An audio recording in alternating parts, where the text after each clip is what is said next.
Olá, muito bem-vindo a mais um Camarote 21, o programa que traz para você as novidades da cena artística e cultural da Europa. E tem muita coisa boa no nosso radar, hein? Veja só o que vem por aí.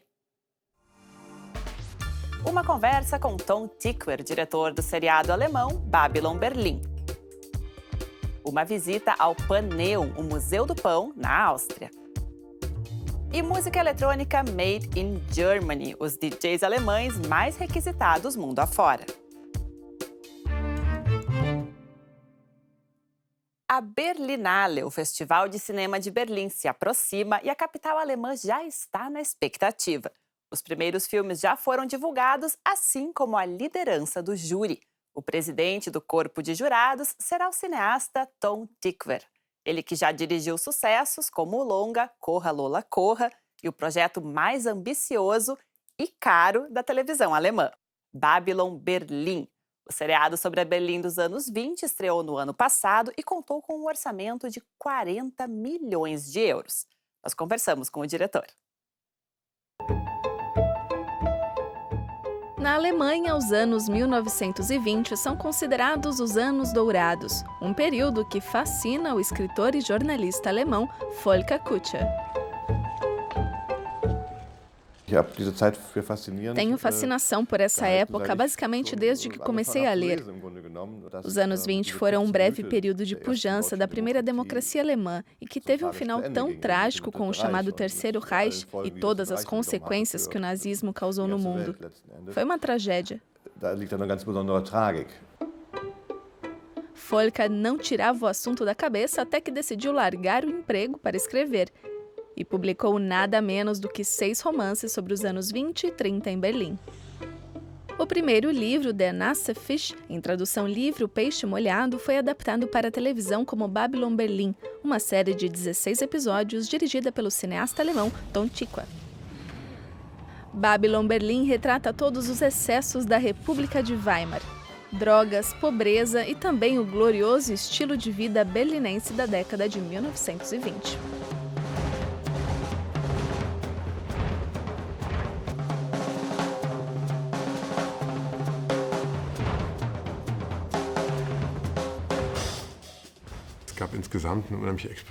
Houve uma explosão incrível de criatividade, arte e cultura. Acontecia muita coisa, principalmente em Berlim.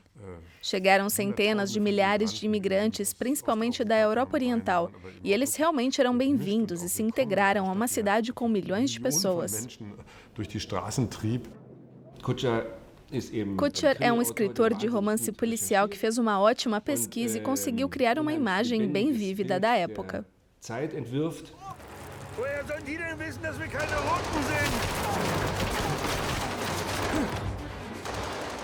Na rua, a polícia luta contra os comunistas. Tanto o romance quanto a série foram minuciosos para dar veracidade à obra. Uma viagem fascinante pelo túnel do tempo.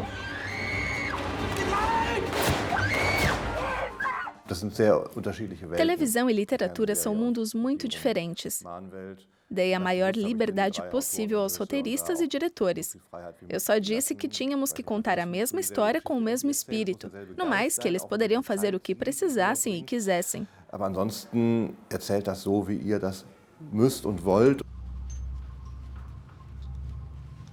O personagem principal é o comissário Gedeon Rath, que após ter lutado na Primeira Guerra Mundial se tornou viciado em heroína.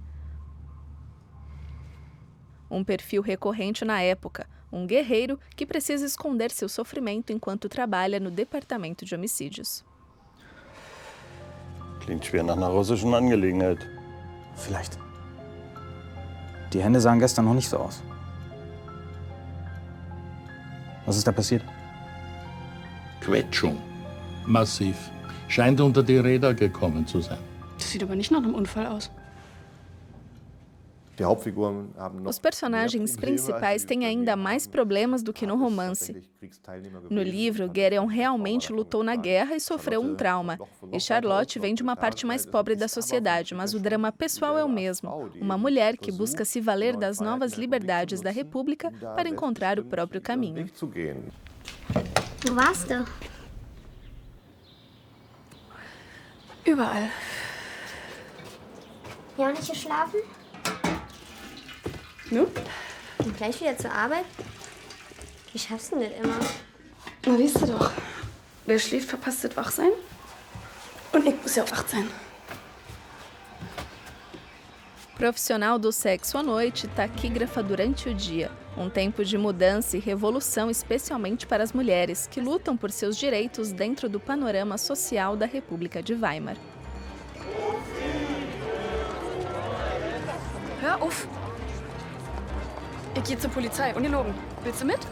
Das ist, glaube ich, auch etwas.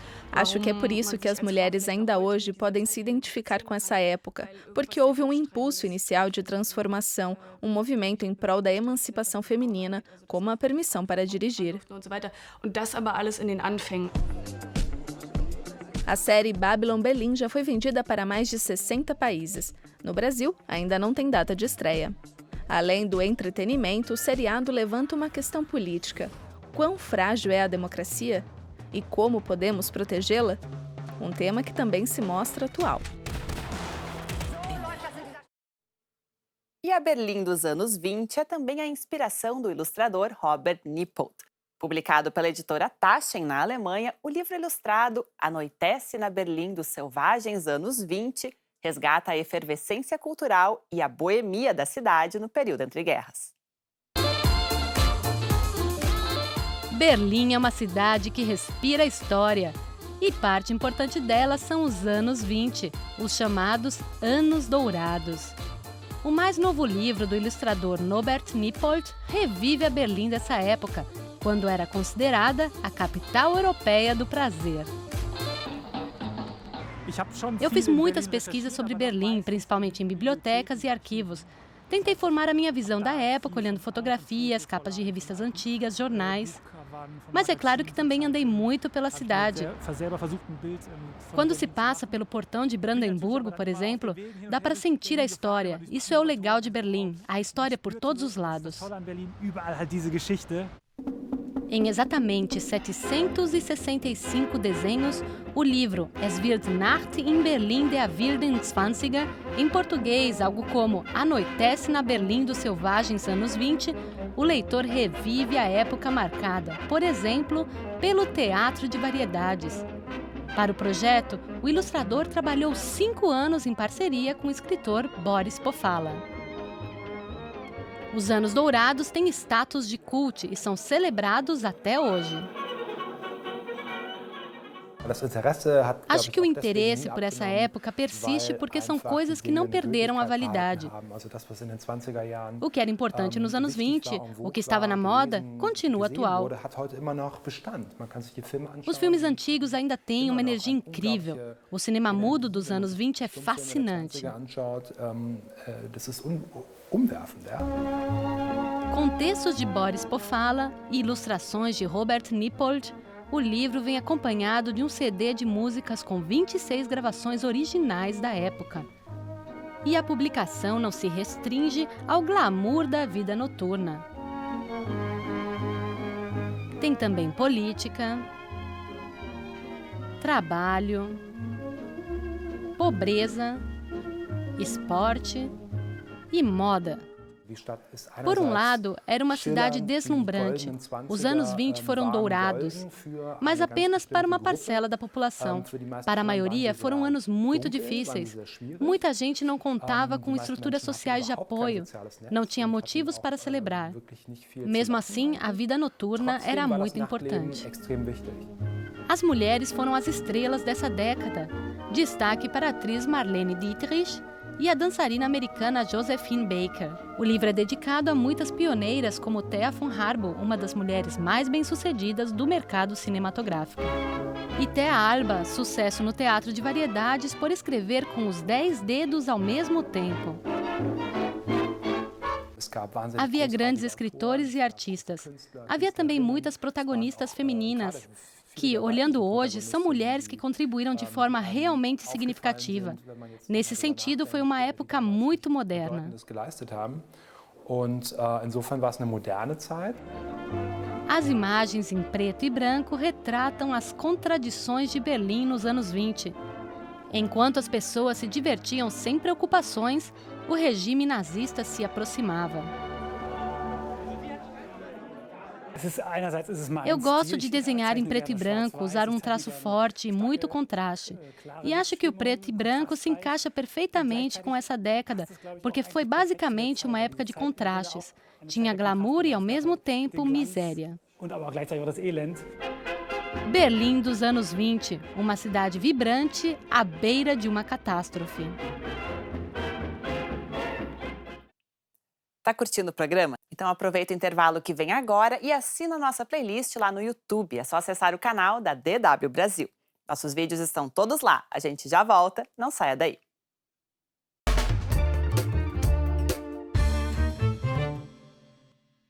Bem-vindos de volta ao Camarote 21 aqui nos estúdios da DW na Alemanha. Esse segundo bloco começa com uma investigação digna de romances policiais. O caso Gurlitt. Em 2012, o Ministério Público alemão apreendeu cerca de 1.500 obras de arte em um apartamento em Munique. Especificamente no apartamento de Cornelius Gurlitt, filho de um antigo comerciante de arte de Hitler. A suspeita imediata que se tratasse da chamada arte degenerada, obras confiscadas pelo regime nazista. O escândalo rodou o mundo, ocupou as manchetes internacionais e se tornou uma prioridade do governo alemão.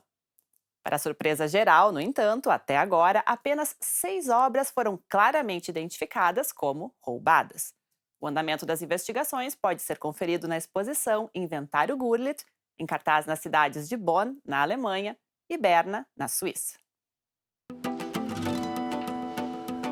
Aqui não se trata apenas da arte em si, mas de descobrir a origem dessas obras e o escândalo por trás delas. Uma exposição dupla em Bonn, na Alemanha, e em Berna, na Suíça, vai atrás de respostas. O caso Gurlitt se tornou conhecido em todo o mundo. Em 2012, o Ministério Público alemão apreendeu cerca de 1.500 obras de arte em um apartamento em Munique. Telas, ilustrações, desenhos que, em parte, estavam desaparecidos desde o período nazista. O proprietário dessas obras, Cornelius Gurlitt, filho de Hildebrand Gurlitt, o mais famoso comerciante de arte do Terceiro Reich. O tema logo se tornou prioridade de governo. A ministra da Cultura, Monika Grütters, nomeou uma força-tarefa para esclarecer a origem da coleção da forma mais rápida possível. O caso vai parar nas manchetes internacionais. A suspeita de que muitas das obras tenham sido roubadas de seus proprietários originais, vítimas do nazismo. Mas em 4 anos de investigação, apenas 6 obras foram claramente identificadas como tal. 4 delas já foram devolvidas aos seus herdeiros correspondentes. No momento, há cerca de 30 obras recém-avaliadas que concluímos não serem peças confiscadas pelos nazistas, e a Força-Tarefa já havia classificado outras centenas de obras como propriedade legítima. A opinião pública se focou muito na questão do roubo de arte, e isso é, no fundo, muito trágico, porque por trás de cada roubo de arte está, na maioria das vezes, o destino terrível de uma pessoa que foi perseguida e até assassinada. Um pouco antes da inauguração da mostra em Bonn, esta tela foi identificada como roubada.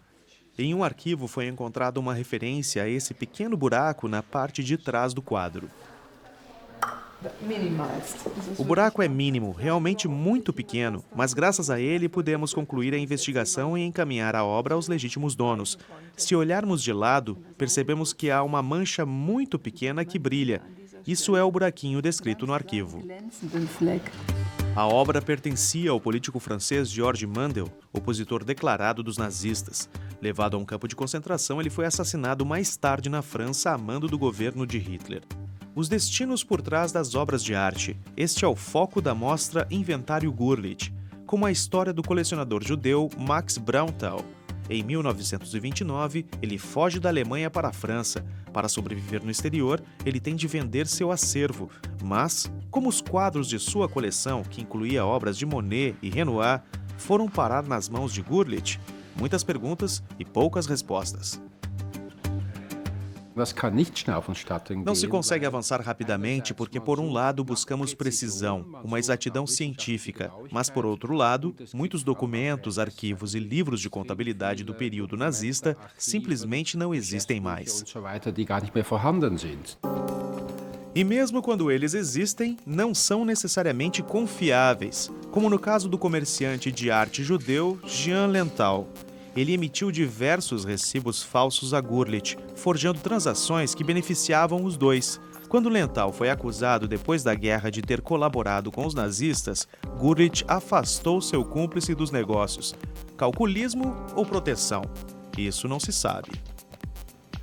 Até porque o próprio Hildebrand Gurlitt estava envolvido em um mar de contradições. No início dos anos 30, como diretor de museu, ele havia fomentado a vanguarda artística da época, exibindo os controversos expressionistas. Por conta disso, perdeu seu posto, o que não o impediu de servir aos nazistas pouco tempo depois. Gurlitt foi um dos comerciantes de Hitler encarregados da então chamada arte degenerada. Aquelas obras que em 1937 foram classificadas por funcionários nazistas como não alemãs passaram a ser confiscadas e retiradas de museus e coleções. Estas obras de arte degenerada, um termo muito negativo, eram levadas em grande parte para o exterior. Vendidas na Suíça, elas iam parar em coleções no mundo inteiro. E algumas chegaram a ser trazidas de volta por comerciantes que as venderam novamente dentro da Alemanha, inclusive após a guerra. Depois de 1945, o tema foi esquecido. Gurlitt investe na autopromoção, se intitula Salvador da Arte e recupera seu posto como diretor de museu. A mostra Inventário Gurlitt evidencia os desafios da investigação. O grande furor em torno da apreensão da coleção Gurlitt em 2012 despertou falsas expectativas, mas proporcionou algo de positivo. Claro que sem o caso Gurlitt nós também teríamos investigado o tema, mas não com a mesma intensidade e o investimento de agora. O que estamos fazendo é absolutamente necessário. O tempo passa muito rápido e por isso, quanto mais pudermos fazer hoje, melhor, para que no futuro não sejamos acusados de negligência. Com as investigações do caso Gurlitt, a Alemanha quer demonstrar que pode lidar de forma correta com o passado nazista. Internacionalmente, o caso Gurlitt sensibilizou museus e casas de leilões de arte quanto ao questionamento da procedência de suas obras. Mas que apenas uma pequena parcela da coleção Gurlitt fosse de fato arte roubada, por essa ninguém esperava.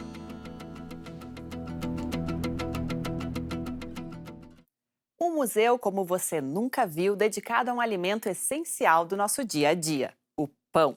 O Paneum, na Áustria, reúne cerca de 1.200 artefatos ligados à cultura da panificação. Tudo isso em uma construção super moderna e arrojada, projetada pelo renomado escritório de arquitetura Kopp Himmelblau. Esse edifício é a realização de um sonho nada comum. A estrutura futurista na cidade de Asten, na Áustria, é o Museu Paneum. Um museu com 1.000 metros quadrados dedicados inteiramente à história do pão. Projeto idealizado pelo austríaco Peters Augendopler, dono de uma empresa multinacional de panificação.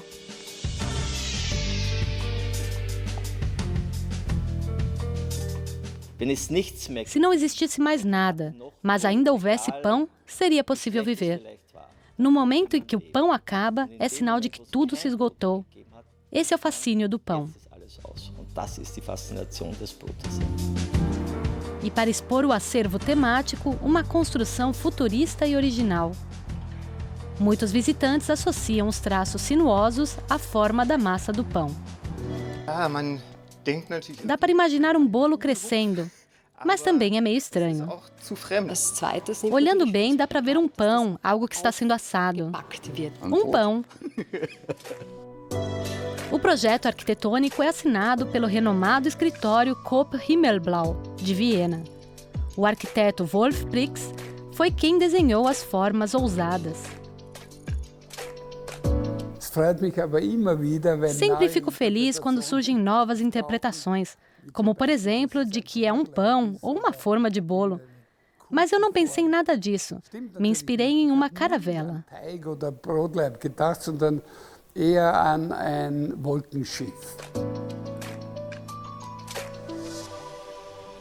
O escritório de arquitetura Kopp Himmelblau é conhecido pelo design inovador de obras como o edifício do Banco Central Europeu em Frankfurt,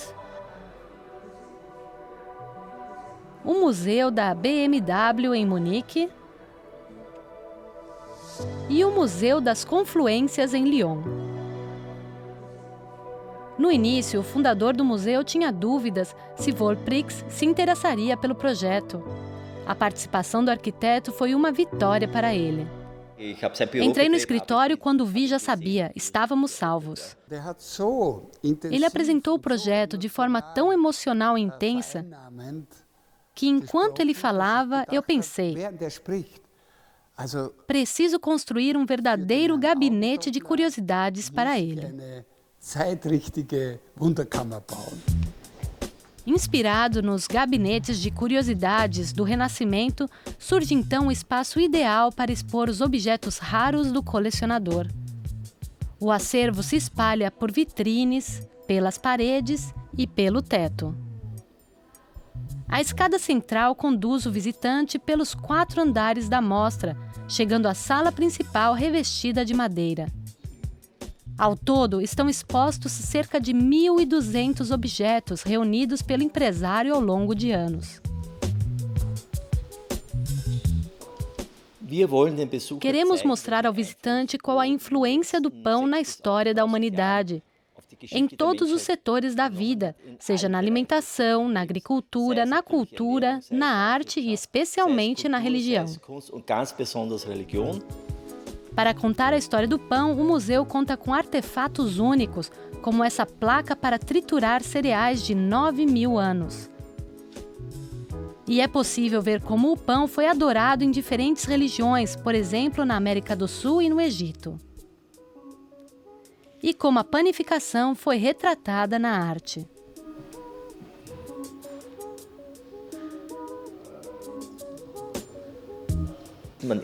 Comemos pão todos os dias sem pensar sobre isso, até porque pensar nisso não é tarefa do consumidor. Mas eu acho que pensar um pouco sobre a história e o contexto do pão traz uma sensação boa, porque estamos nos alimentando de alguns milhares de anos de tradição. O custo para realizar o paneum é um segredo do empresário.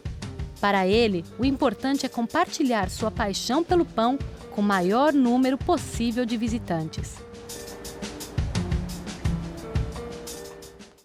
Não é de hoje que a música eletrônica Made in Germany contagia fãs mundo afora, mas os DJs alemães vêm se tornando cada vez mais requisitados. Nomes como Felix Jähn, Ale Faben e Paul van Dyk vivem permanentemente na estrada, viajando de um trabalho a outro, como mostra o mais novo documentário da DW. Felix Jähn, Franz Zimmer, conhecido como Ale Faben, e Paul van Dyk. Se você curte música eletrônica, guarde esses nomes. O documentário DJ Wunder Made in Germany acompanha a vida de 3 DJs famosos da Alemanha.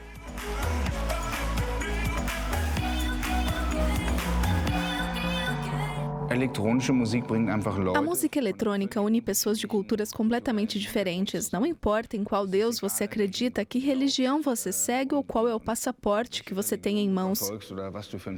O que importa é se reunir com outras pessoas para celebrar a música.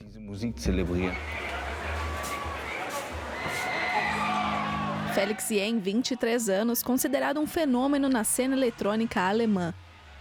Para apresentações como essa, no festival Summer Sound, na Letônia, os DJs chegam a ganhar cachês de 6 dígitos. Os fãs de Felix o acompanham por toda a parte.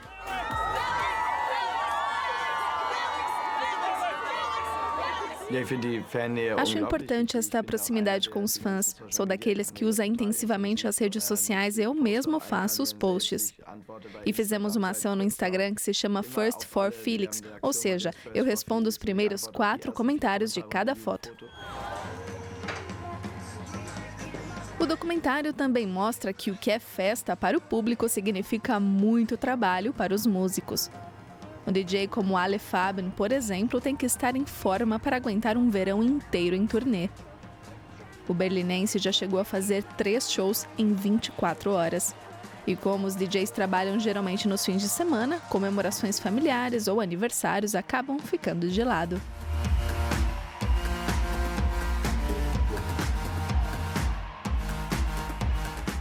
Cheguei numa fase em que digo, minha vida são as turnês. Antes eu falava que a minha vida estava além dos shows e que as turnês eram apenas trabalho. Mas nessa época eu não viajava 5, 6 dias por semana. Hoje, vida e trabalho são uma coisa só.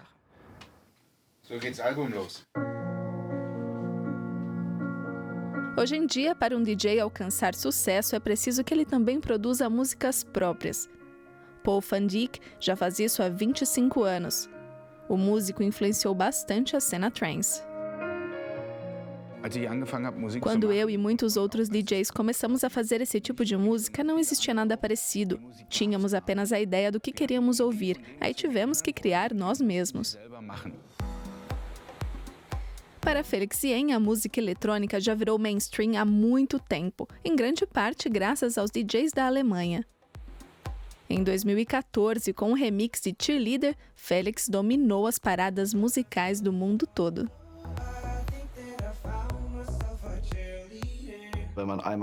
Quando se esteve uma vez no topo, você quer sempre voltar. É como um vício. Soa negativo, mas é um tipo de estímulo. Quando você faz algo com paixão, não parece trabalho. Sou feliz com o que faço, acho que se de repente a tendência mudar e todos disserem ok, a partir de agora vamos fazer só hip hop, aí eu vou dizer, então tchau, tô fora.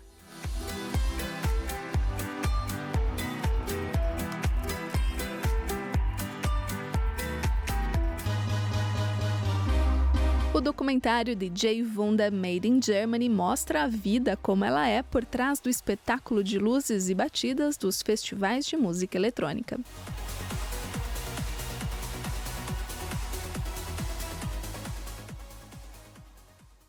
O documentário DJ Wunda Made in Germany já está disponível em inglês, alemão e espanhol na página da DW, e a versão em português você encontra em breve no YouTube na playlist do Camarote 21. O programa de hoje fica por aqui. Muito obrigada pela companhia. Na semana que vem a gente volta. Até lá!